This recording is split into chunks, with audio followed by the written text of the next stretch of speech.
Upřímně řečeno se domnívám, že ten letošní ročník, aspoň co se návštěvníků týká, je slabší než ty ročníky minulé. Jsme se domnívali, že ten loňský rok možná byl tím dnem.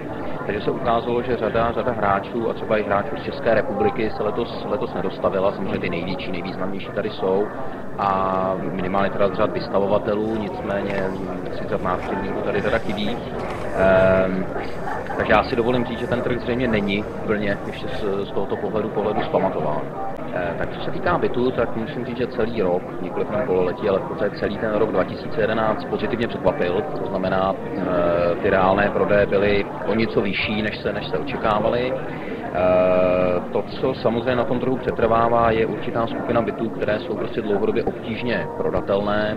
Tam nám celá výrazně stouplo číslo nebo procento těch bytů, které zůstávají třeba neprodané více než 2 roky. To znamená, to je něco, co ten trh před sebou jaksi hrne a bude na tom trhu chvilku zůstávat.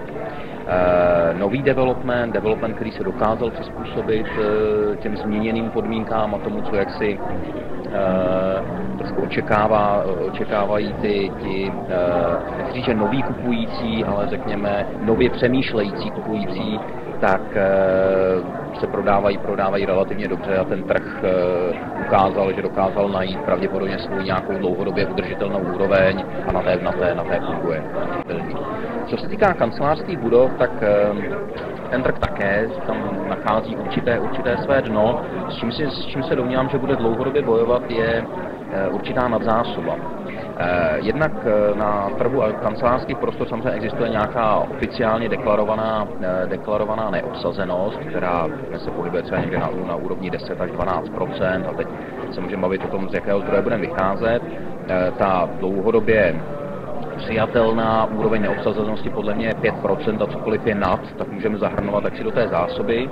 A plus bavme se o tom, že v řadě společností došlo k tomu, těch jaksi uživatelů prostor, došlo k tomu, že společnosti začaly měnit své, řekněme, expanzivní strategie. Takže já se domnívám, že další 3, 4, možná 5 let trh kancelářských budov bude jaksi odbourávat tuto nadzásobu a je potřeba si počítat.